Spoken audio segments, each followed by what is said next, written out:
Oke, kita masuk ke pengantar dimensi 3. Sebelum masuk ke materi dimensi 3, ada beberapa hal yang perlu kita ketahui tentang dimensi 3 atau istilah-istilah dalam dimensi 3. Oke. Nah, di sini yang pertama yang akan saya bahas itu adalah titik. Ya, titik itu tidak dapat didefinisikan ya, tapi dinyatakan dengan nokta. Nah, nama sebuah titik biasanya kita gunakan huruf kapital. Oke, contoh lihat pada kubus ABCDFGH di samping itu ada titik-titiknya yaitu titik A, B, C, D, E, F, G, H. Oke. Nah, berikutnya adalah tentang garis. Oke, garis kembali lagi pada kubus ABCDFGH. Nah, pada garis itu biasanya disebutkan dengan himpunan dari titik-titik tak berhingga yang mempunyai panjang, tetapi tidak memiliki lebar atau tebal, gitu ya. Nah, contoh misalkan pada kubus ABCDFGH ini terlihat ada beberapa garis, yaitu garis AB, ya, garis CG, garis diagonal sisi BG atau AC juga termasuk diagonal ya. Oke. BG diagonal BG ya. Kemudian ada diagonal ruang juga AG ya, seperti itu. Nah, maka itu termasuk dari sebuah titik ya. Sebuah garis. Oke. Berikutnya ada yang disebut dengan bidang. Oke. Nah, kita kembali lagi pada kubus ABCDFGH. Nah, definisi dari sebuah bidang adalah himpunan titik-titik tak berhingga yang memiliki luas. Ya, jadi dia memiliki luas. Nah, contoh pada kubus ABCDFGH seperti ini ya. Nah, di sini lihat saya warnakan warna kuning, maka ini dikatakan dengan bidang ABCD ya, atau warna pink ini ada DCGH. Oke, atau BDG. Oke, BDG kita lihat BDG seperti ini ya gambarnya. Oke. Nah, itu yang harus kita pahami beberapa definisi, Kak. Definisi. Nah, berikutnya saya masuk pada kedudukan titik, garis, dan bidang. Oke. Kedudukan titik dan dengan garis, kemudian kedudukan titik dengan bidang, kedudukan dua garis, kedudukan garis dan bidang, dan kedudukan dua bidang. Oke, saya akan bahas satu-satu. Yang pertama adalah titik dan garis. Oke, kembali lagi kita gunakan dengan contoh kubus ABCDFGH. Oke, pertama, titik terletak pada garis. Ya, titik terletak pada garis. Lihat kubus ABCDFGH ya. Nah, B terletak pada garis AB ya, garis AB B. Oke, paham ya. Kemudian lihat titik merah itu kita sebut dengan titik P. P itu terletak pada garis CG. Oke, saya lanjut. Di sini ada titik misalkan Q ya. Nah, titik Q itu kalau kita lihat terletak pada garis AB ya, AB, atau lebih tepatnya itu pada perpanjangan garis AB. Titik di luar garis ya, titik di luar garis contoh adalah C di luar garis AD. C di luar garis AD ya. Oke, kita lanjutkan ke beberapa ini ya. Kita lihat C di luar garis AD. Oke. Nah, P di luar garis BF. BF ya, BF tuh. P jauh kan dengan BF. Oke. Nah, saya lanjutkan lagi. Kedudukan titik dengan bidang ya. Jadi harus paham dulu posisi titik terhadap bidang tersebut. Oke, contoh pada garis pada kubus ABCDFGH, B pada bidang ABCD. Coba titik B mana posisinya di sini? dan ABCD adalah bidangnya di sini. Oke, terlihat bahwa nilai P itu pada ABCD. Oke. Kemudian B itu pada ABCD. Nah, kemudian titik P pada bidang DCGH. Oke, P ini titik P ya, terlihat merah. Nah, kemudian DCGH adalah yang merah itu ya bidangnya. Oke. Kita lanjutkan. Nah, kemudian ada titik Q. Q itu pada bidang ABCD. Nah,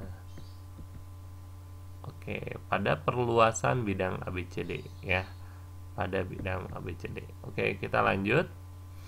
Titik di luar bidang. Oke, titik di luar bidang misalkan ada C di luar bidang ADHE ya, C jauhkan ya. Atau kita tulis juga titik P di luar bidang BDG. Oke, BDG posisi dan C itu lihat di kolongnya ya. Jadi titik P itu di luar di sana. Nggak pada bidang tersebut. Oke, saya lanjutkan kedudukan dua buah garis. Ya, kedudukan dua garis. Nah, kemudian contohnya misalkan seperti ini, kubus ABCDFGH ya. Nanti kita gunakan contoh-contoh yang lain.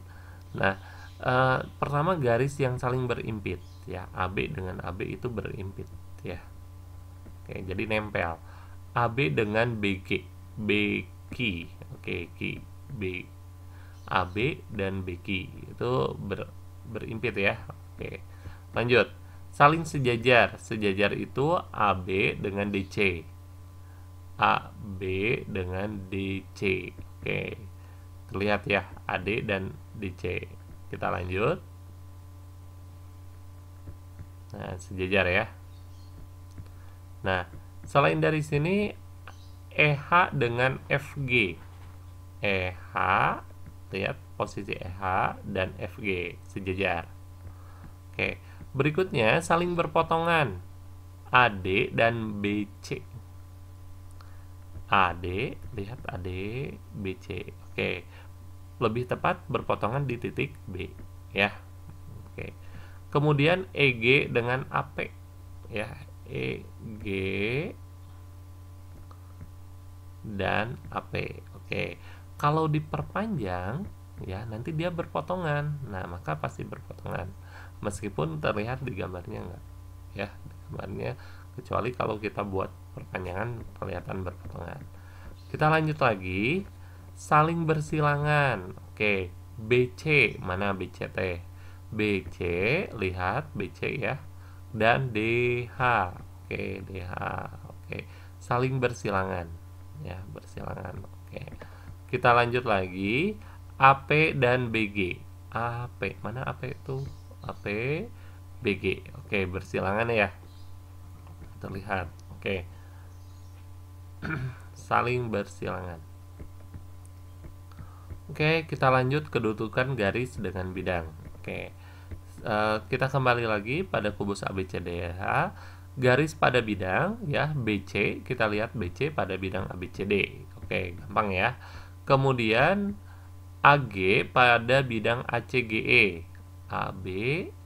AG ke bidang ACGE. Nah, terus garis sejajar bidang. Oke, garis sejajar bidang. Oke, BC sejajar dengan bidang ADHE ya. EF ya, EF sejajar dengan DCGH.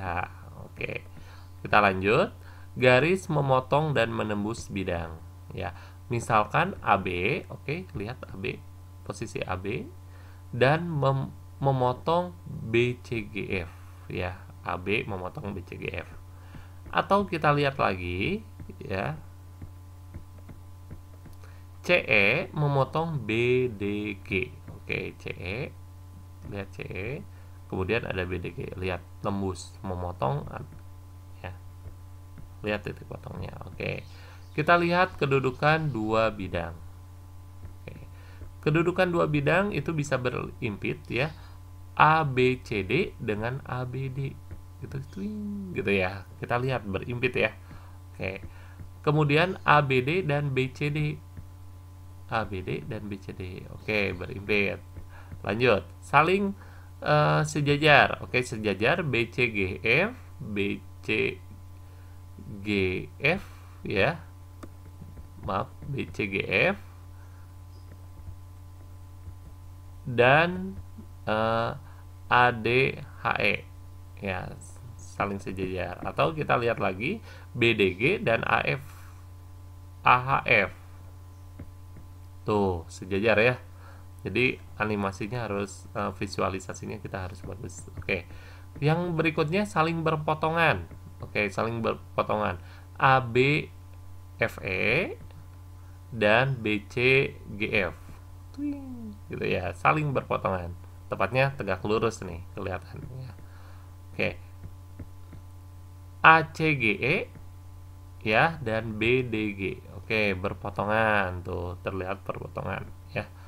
Oke, berpotongan. Nah, selesai kita sampai sini dulu. Nah, kita berikutnya ada beberapa tampilan di yang harus kalian pelajari.